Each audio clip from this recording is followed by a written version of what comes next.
and weigh in at facebook.com/cspan. Right now, the U.S. Senate is coming back into session. They are planning on working on a motion to proceed to a bill to roll back oil industry tax breaks. Votes on that this afternoon at 5:30 Eastern. And now to live coverage of the U.S. Senate here on C-SPAN 2.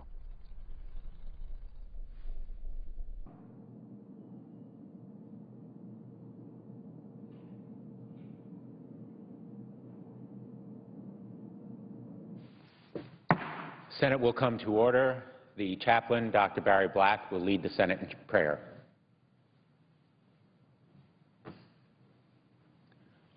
Let us pray.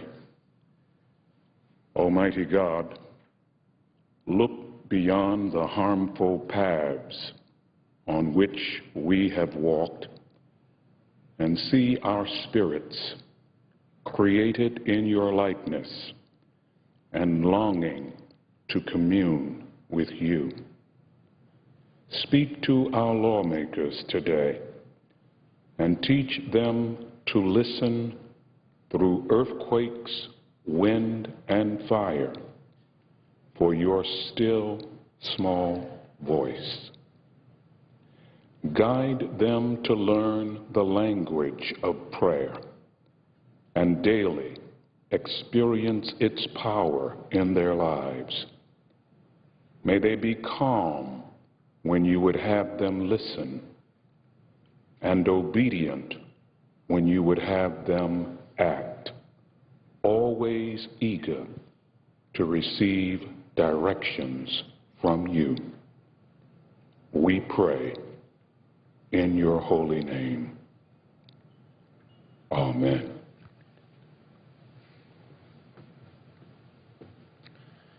Please join me in reciting the Pledge of Allegiance to the flag.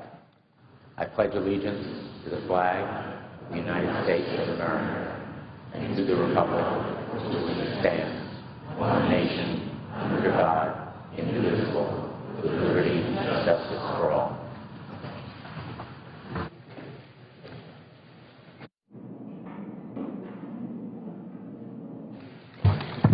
The clerk will read a communication to the Senate.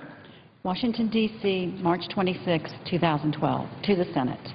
On the provisions of Rule 1, Paragraph 3 of the Standing Rules of the Senate, I hereby appoint the Honorable Richard Blumenthal, a senator from the state of Connecticut, to perform the duties of the chair. Signed, Daniel K. Inouye, President Pro Tempore.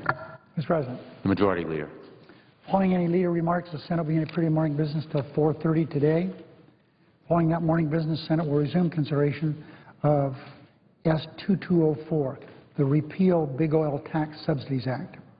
At 5:30, there will be up to 2 roll call votes. The first will be on cloture on the motion to proceed to S-2204. If cloture is not invoked, there will be a second cloture vote on the motion to proceed to the Postal Reform Bill. Mr. President, there are 3 bills that are due for a second reading. I'd like the clerk to report if you so order. The clerk will read the titles of the bill for the second time.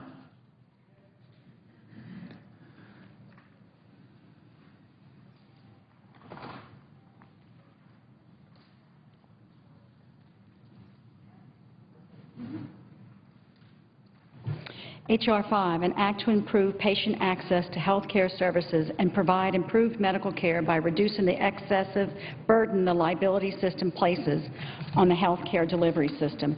S-2230, a bill to reduce the deficit by imposing a minimum effective tax rate for high-income taxpayers. S-2231, a bill to amend the Federal Credit Act, and so forth, and for other purposes. Mr. President. Majority Leader. I'd object to any further proceedings with regard to these 3 pieces of legislation. The objection having been heard, the bills will be placed on the calendar.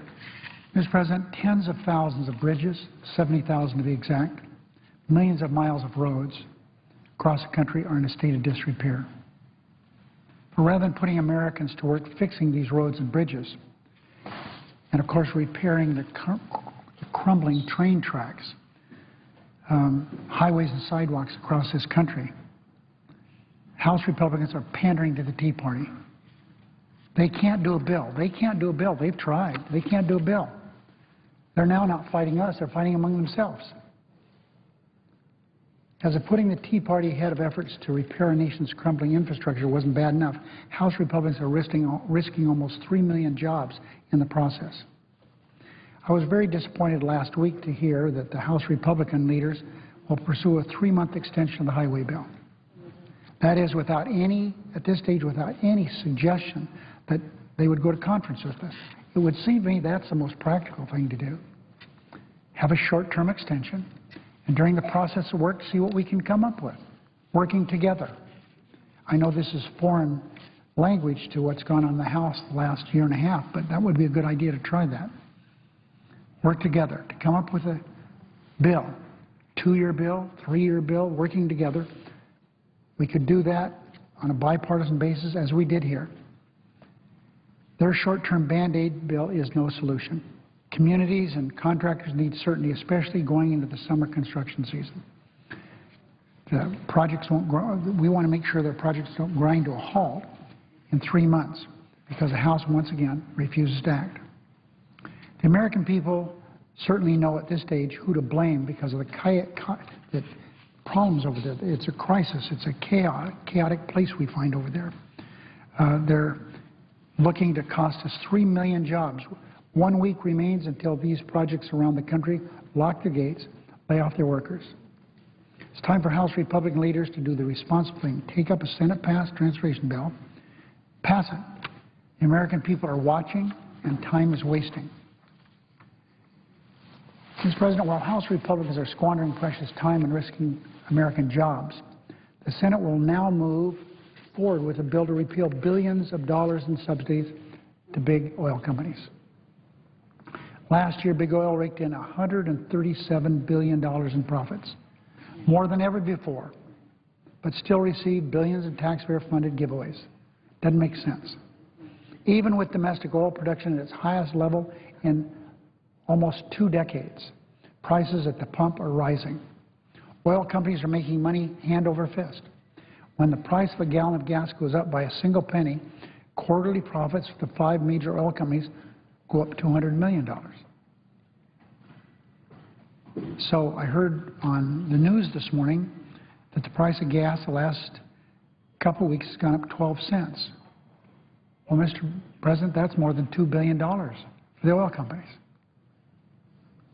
This country continues to give taxpayer dollars to some of the most profitable corporations in the world. Not some of the most profitable, the most profitable.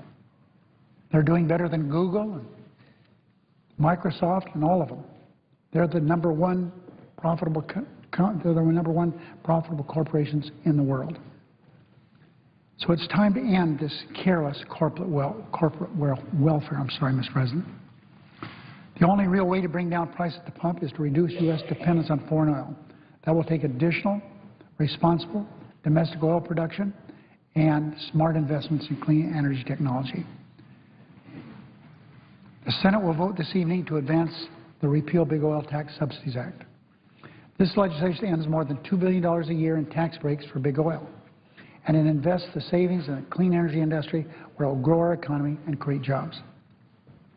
Repealing wasteful subsidies won't cause oil prices to go up. Repealing wasteful subsidies, I repeat, won't cause oil and gas prices to rise, but reducing America's dependence on foreign oil will cause prices to fall, for sure. But if Republicans continue to follow in lockstep to the drums of oil companies making record profits, one thing will be obvious. Republicans care less about bringing down gas prices than about helping oil companies that don't need help. Congress should pass this legislation and do it quickly before another taxpayer dollar is spent on wasteful handouts to big oil. How does American people feel about this? Of course, by an overwhelming margin, they agree with us. The Senate must also quickly move to reform our postal system. In the coming weeks, we also must reauthorize the Violence Against Women's Act, pass additional job creation measures, and take up a crucial cybersecurity bill. The Pentagon says passing cybersecurity legislation is the single most important action Congress can take to improve national security. That's why I'll bring a bill to the floor very soon. Bipartisan efforts to craft comprehensive cybersecurity legislation have been ongoing for years. It is now time to act. It's time for Republican colleagues who have been involved in this effort from the start to sit down and help us move this matter forward. We're going to move this bill onto the floor. We've had hard work by Senator Lieberman and Senator Collins. It's a bipartisan bill. I would hope both parties would agree this legislation is a priority. I hope so. As always, Mr. President, I hope Democrats and Republicans will be able to work together to forge a path forward on these most important issues. Would the Chair announce the business of the day? Under the previous order, the leadership time is reserved. Under the previous order, the Senate will be in a period of morning business until 4:30, with senators permitted to speak therein for up to 10 minutes each.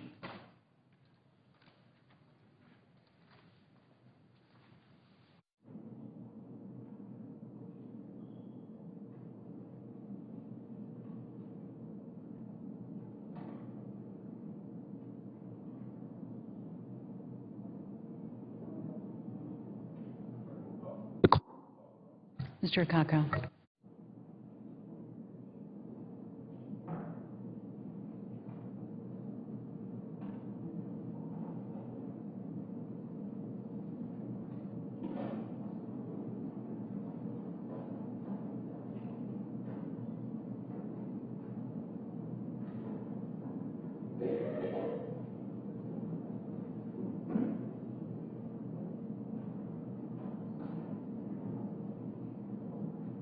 Mr. Alexander.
Mr. President. The senator from Nebraska.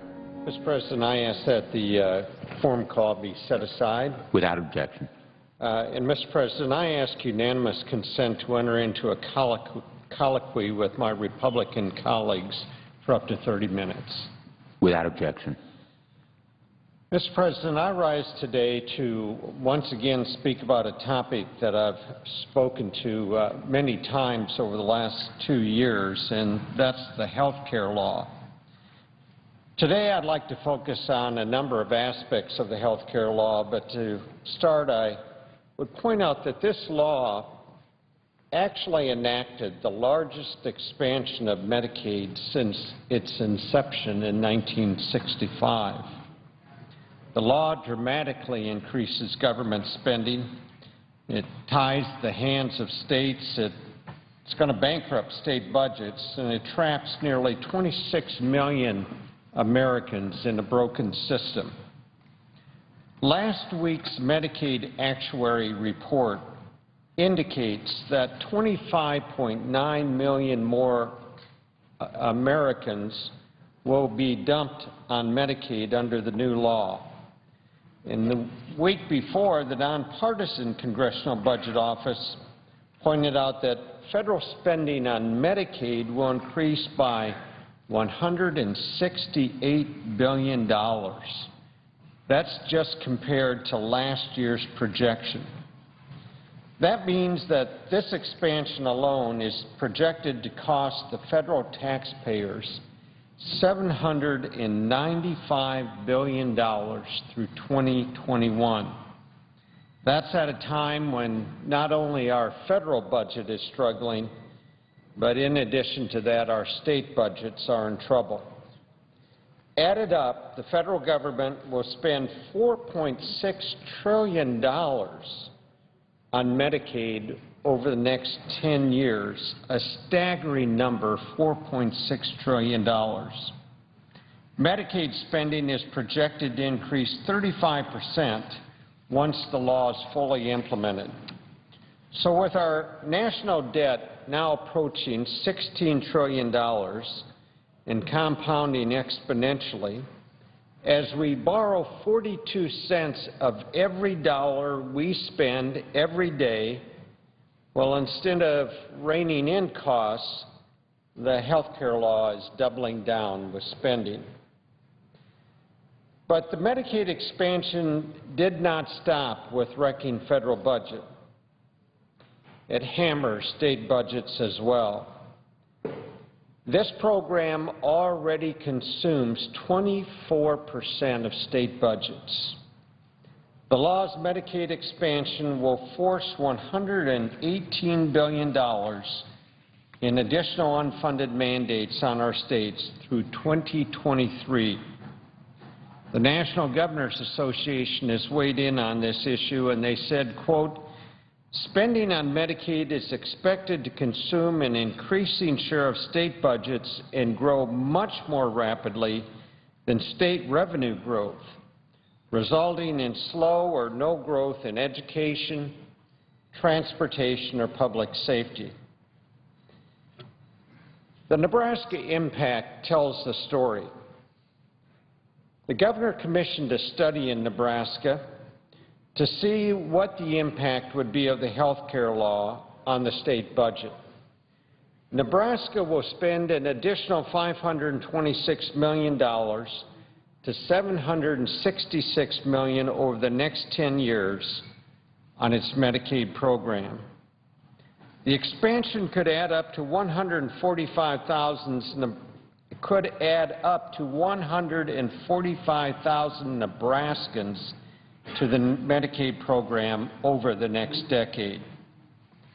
Currently, 1 in 9 Nebraskans are enrolled in Medicaid. The new provisions of the law will expand eligibility to 1 in 5 Nebraskans, 20%. Governor Heineman addressed this issue, and he said, "This unfunded and unparalleled expansion of Medicaid is an unfair and unsustainable mandate on Nebraska and other states. The federal health care law is an extraordinarily large and excessive unfunded mandate for states. It is potentially devastating to our state budget." Now, today with me on the floor, I am joined by 2 former governors. All 3 of us have had to deal with balancing budgets And we have no choice but to make sure that at the end of our legislative sessions, our budgets are in fact balanced. Now, Senator Alexander, you were vocal in speaking out against this policy during the health care debate. You've got a rather unique perspective because not only are you a former governor, you're a former U.S. Secretary of Education. I'd like you to take a few minutes and explain how this law is going to affect the health care system, our educational system, our states, and for that matter, our country. Well, thank you, Senator Johans, and you have a unique perspective yourself as a former cabinet member, governor, now senator. But all three of us here today, including the former governor of North Dakota, have wrestled with this business of the rising costs of Medicaid, paid for partly by the states, according to rules set in Washington, and how do we deal with public education, especially higher education. I remember during the debate last year, I suggested to our colleagues on the other side of the aisle who were supporting the health care law, which I thought was an historic mistake because it expanded a health care delivery system that we already know is too expensive instead of taking steps to reduce it. I suggested to them that they go home and run for governor. They ought to be sentenced to go home and run for governor if they vote for it and see whether they can implement it over an 8-year period of time. And here's why the senator from Nebraska is suggesting this, and let me try to be very specific, and that is the effect of the health care law on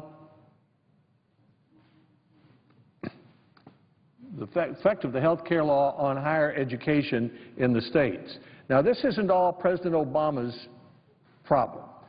30 years ago, when I was a young governor, I was still struggling with saying you get down to the end of the budget process and you have money either to put in higher education or to Medicaid, and the rules from Washington say it has to go to Medicaid. I remember going to see President Reagan and saying, why don't we just swap it, Mr. President? You take all of Medicaid, let we states take elementary and secondary education. I wish we had done that, but we didn't do it. And gradually, the increasing Washington-directed costs have distorted state budgets until, as the senator from Nebraska said, 24% of the state budgets go for this Medicaid. Now we're in a process where, because of the health care law, we're going to have millions of Americans on a Medicaid. Employers, and we don't really know the number, but we know it's going to happen. We know it's going to happen. Employers are going to decide, I'd rather pay my $2,000 penalty and let my employee go into the exchange, or if they're lower income, into Medicaid. And then costs to states are going to go up. The senator from Nebraska talked about what the current governor of Nebraska said. Our former governor, Governor Bredesen, a Democratic governor, estimated that between 2014 and 2019, it would be a $1.1 billion in new costs for the state of Tennessee from the Medicaid expansion. What most people don't realize is the effect this has on higher education and student tuition. I hear a lot of talk about, well, let's see if we can lower student tuition. One way we could lower it is not take money from student loans and spend it to pay for the health care bill. Most people aren't aware that we spent $8.7 billion of so-called profits that the government makes when it borrows money at 2.8% and loans it to students at 6.8%. The government took some of that money and spent it to pay for the health care bill. And if it didn't do that, it could lower the interest rates on student loans, according to the Congressional Budget Office, to 5.3% and save $2,200 per student over 10 years on a basis. So the health care law is costing students who borrow money more on their loans. And in addition, and I'll close with this example, it's raising college tuition. You'd say, well, how could the health care law cause tuition to go up in California or Tennessee? Well, if in Tennessee, as last year, increase for Medicaid went up 15%, that's how much more state tax dollars it had to go up, and spending for the University of Tennessee and community colleges went down 15%, then the result of that was tuition went up in our state by about 8%. And that was true all across our country. So the effect, and I'll come back to this later if we have more time, is that the health care law mandates that the state spend more money on Medicaid, and as a result, the state it cuts the money it's spending for the University of Tennessee or Nebraska or North Dakota. In order to keep the quality of education up, tuition goes up, and so students are paying more for tuition, and they're paying more for interest rates on their student loans directly because of the health care law. President Obama shouldn't be blamed for the last 30 years of rising costs of Medicaid, but he should be held responsible, and this health care law should be held responsible for making it worse. Senator Alexander, you raised some excellent points there, because governors only have so much revenue they can deal with. They can't invent it, if you know what I'm saying. And so governors sit down, they've got to figure out what the needs of the state are, and if the federal government is taking that decision away from governors by forcing them into expanding their Medicaid, there's going to be less money available for programs like K-12 education, higher education. Let me, if I might, turn to our colleague, Senator Hoeven. You were a governor for 10 years in the state of North Dakota. Please explain the impact that Medicaid expansion would have on your budget decisions as governor, and just the impact the health care bill is going to have on your state. Thank you, Senator Jones. Good to be with you, and also to Senator Lamar Alexander from the great state of Tennessee. Great to be with you as well. We share I guess, common experience of serving as governors, and certainly bring that perspective to our work here in the Senate. And as Senator Alexander just said, there's no question that Obamacare is making the health care challenge in the United States worse. He's making it worse. And we've got to find a way to empower our people. And really, in our roles as governors before serving in the United States Senate, that's what we tried to do. When it came to Medicaid, when it came to health care, it was how do we empower our people, whether it's health care or anything else, in a way that not only makes their lives better, but that makes sure that we are fulfilling our responsibility as good stewards of the state's treasury on behalf of the citizens of our respective states. You know, last week was the second anniversary of the Obama health care legislation, the second anniversary.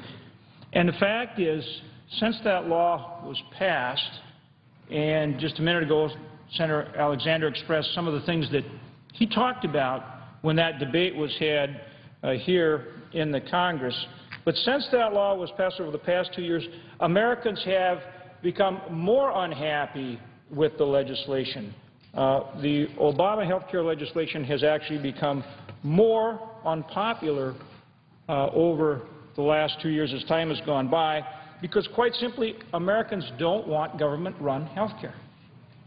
Americans don't want government-run health care, and that's what Obamacare is. Americans want to be free to choose their own health care provider, their own doctors, their own hospitals, and they also want to be able to be free to choose their own health care insurance.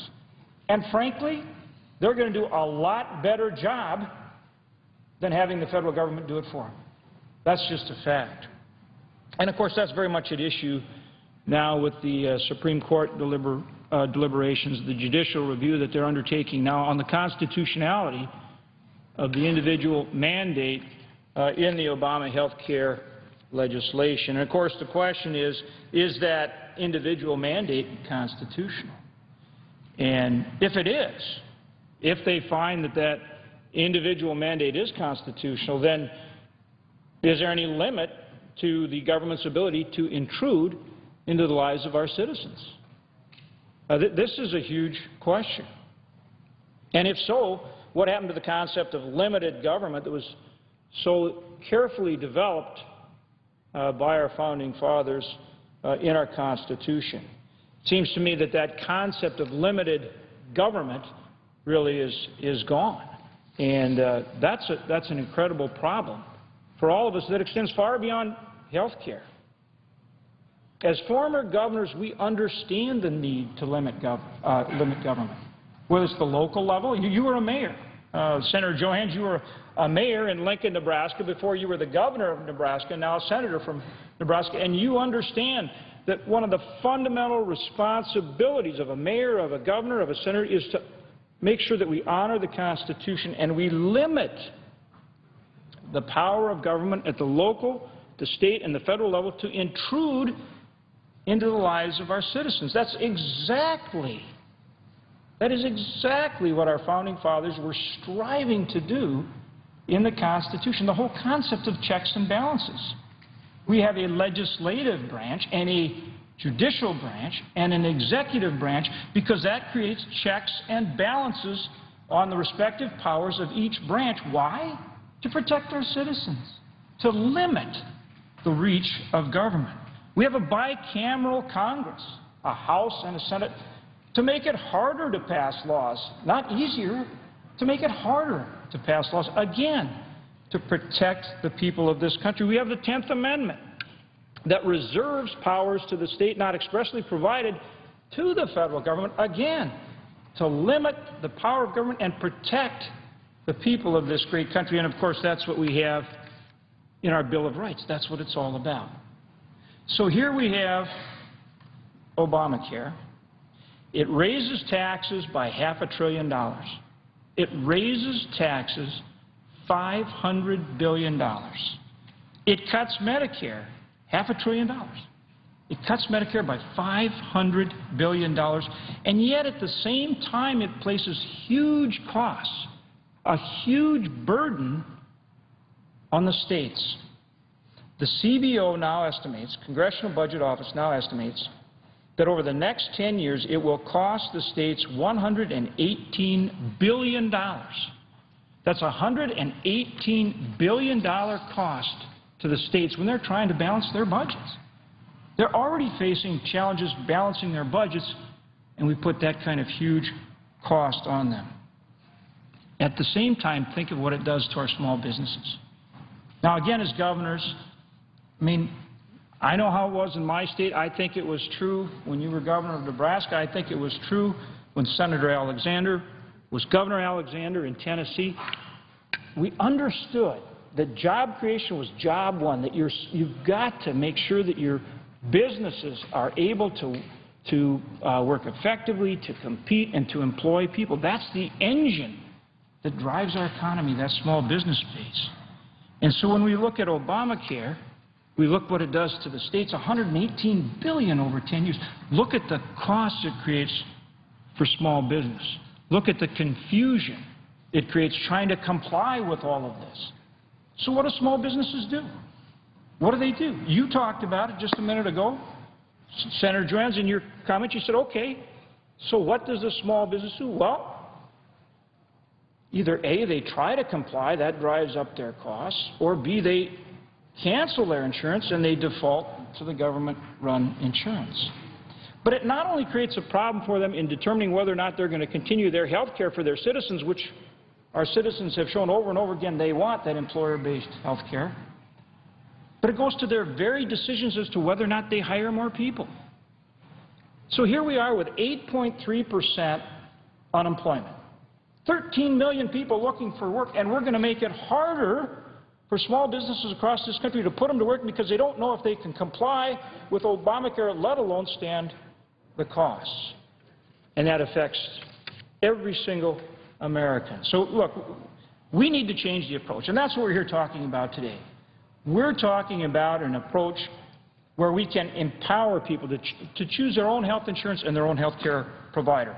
An approach that encourages competition. Competition will help bring costs down, giving our consumers more choice. We're here to talk about how we help the states, working with our citizens and our small businesses, reduce costs, reduce waste and fraud and abuse. The president of AARP, President Barry Rand, estimates that $100 billion are lost annually in waste, fraud, and abuse under Medicaid.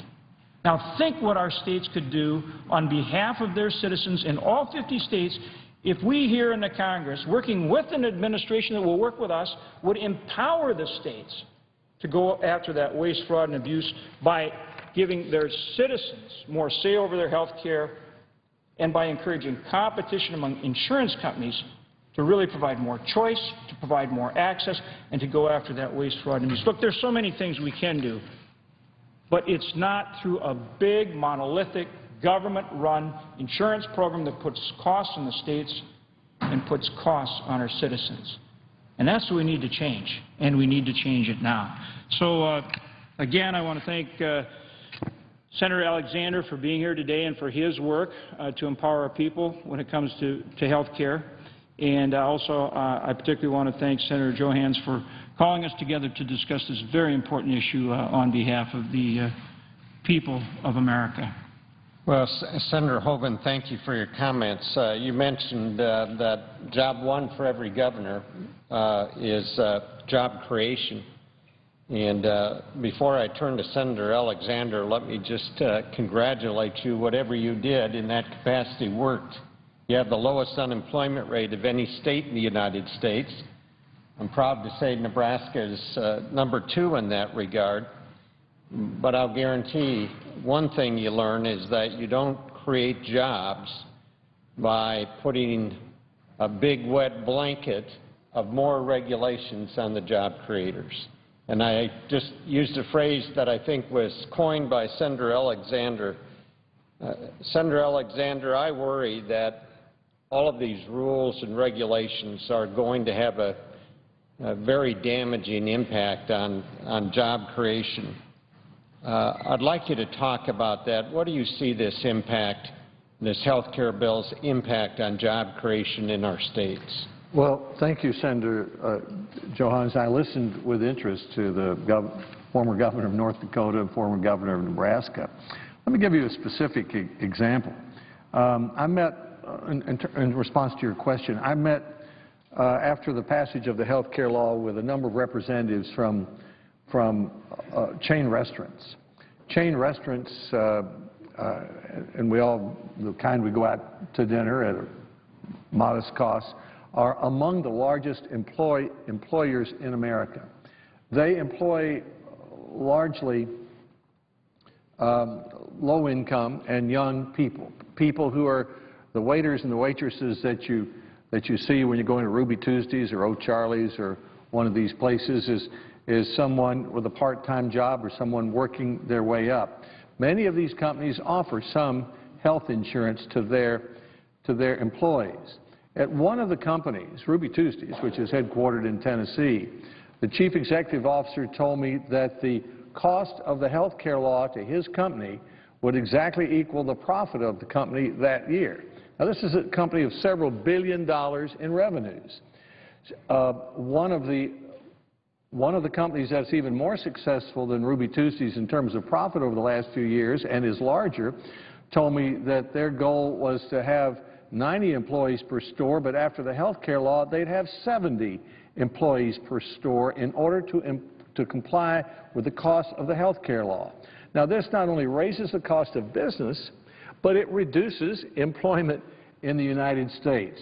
And unfortunately, Senator Johans, I'm afraid what we may find is these restaurant companies, after 2014, we're about 1 year away from a ticking time bomb for state budgets and for businesses, but also for people with employer health insurance. I'm afraid that these companies are going to look at the penalty and say, I'd rather pay $2,000 per employee and let them find their way into one of these state exchanges or into the Medicaid program. And millions of Americans, because of the health care law, are going to lose their employer-sponsored insurance, and millions of Americans are not going to have as many jobs because of the costs imposed on businesses like these restaurants. Senator Alexander, you raise a good point, and I'm mindful of our time limit here, and I'm just going to take a minute or two here to wrap up, because I do think Senator Alexander, Senator Hoeven, you both raised very good points. I look at this health care law, and I often wonder, whoever wrote this law, who were they talking to? They certainly were not talking to our small and medium-sized businesses across this country. Why? Because just as Senator Alexander points out, there's going to be a point here where that business owner, large or small, and every spot in between is going to look at the penalty, $2,000 per employee, and say, you know what, it is vastly cheaper for me to drop coverage and pay the penalty. In fact, we figured out for a large retailer in the United States what that savings would be, and it was over $1 billion a year. Does anybody believe for a moment that they're not going to do what's right by their shareholders and pay that penalty and save $1 billion a year by dropping health care coverage? Well, once that dam breaks, the dam breaks. And then you remember that promise so often made. 47 times the President said, if you like your plan, you're going to get to keep it. Well, you're not going to get to keep your plan. You're going to lose your plan. Well, they certainly were not talking to governors when they wrote this bill. Any governor would tell you that Medicaid is a broken system. It literally is bankrupting state budgets under current circumstances, and then you add 26 million more people to Medicaid, and you begin to realize that they're going to have a serious access problem. 40% of docs do not take Medicaid patients. So where are they going to find their health care? As many of us have pointed out, it's like saying to someone, here's your bus ticket. Travel anywhere you want. And oh, by the way, there aren't enough buses to haul the people that we've given a ticket to. And that's exactly what we're going to be facing here, is a growing access problem. And then with the cuts in Medicare, well, they sure could not have been talking to Medicare providers, because you start cutting reimbursement rates, which is exactly what they're doing, $500 billion cut out of Medicare, and you're going to have access problems there, too. And so all of a sudden, senior citizens can't find a doctor. And don't believe my statement on that. Read the reports from Richard Foster, who is the chief actuary at CMS, who has studied this and said, look, this is the consequences of this legislation. Well, at the end of the day, it's pretty clear to all of us that this is failed policy. It was quickly put together to try to ram it through, to roll the minority to get this done, and we ended up with a very failed piece of legislation. The American people do not like this legislation any better than the day it was passed. In fact, they like it less. The more they learn about this legislation, the less they like it. I'll just wrap up with one thought. We all know that these days the Supreme Court is hearing arguments on this case.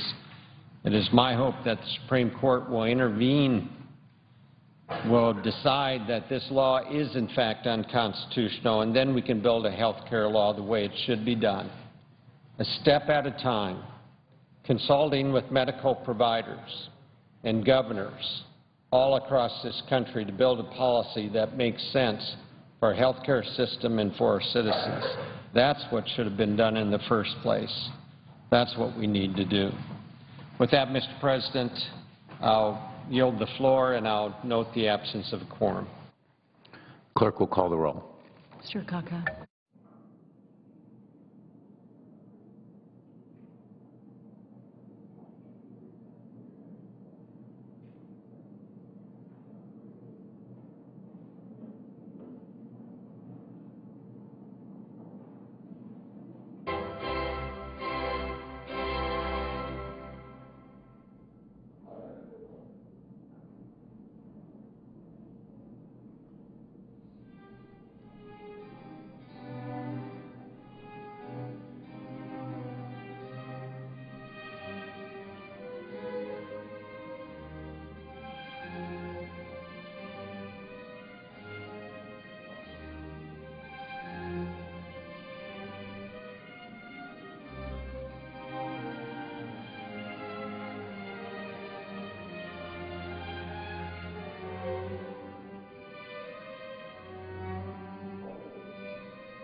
Mr. President, Senator from Arkansas. I ask unanimous consent that the order for the quorum call be rescinded. Without objection. Thank you, Mr. President. We are reading in the news about the violence in countries all across the world and are reminded about the tremendous sacrifice of American troops as they protect and preserve the interests of our nation. These men and women serve with courage and honor, and it is our duty to honor and stand for those who have stood for us. Today I'm here to pay my respects to Staff Sergeant Jerry Reed II, an Arkansas soldier who sacrificed his life for the love of this country while in support of Operation Enduring Freedom. Staff Sergeant Reed graduated from Russellville High School in 2000 and enlisted in the Army. He served 4 years and then re-enlisted in 2008 and served in Iraq, Germany, Korea, and Afghanistan. Staff Sergeant Reed served as a tank driver and gunner with the Army's 28th Infantry Brigade, 2nd Battalion, A Company at Grafenwohr, Germany. His sister, Catherine, spoke of how he loved the military and planned to make it a career as he was interviewed with the Russellville Courier. Staff Sergeant Reed's family and friends describe him as a man who would have had no trouble fitting into the military, for he was one that faced danger head-on. He was a protector and looked out for his friends. He loved being outdoors and fishing and spending time with his family. On February 16, 2012, Staff Sergeant Reed passed away while serving in Afghanistan. Mr. President, Staff Sergeant Reed made the ultimate sacrifice for his country. He is a true American hero.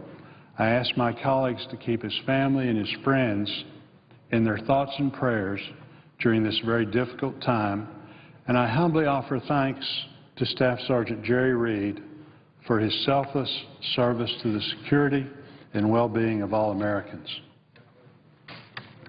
I note the absence of a quorum. Clerk will call the roll. Mr. Akaka.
Mr. Alexander.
Senator from Montana.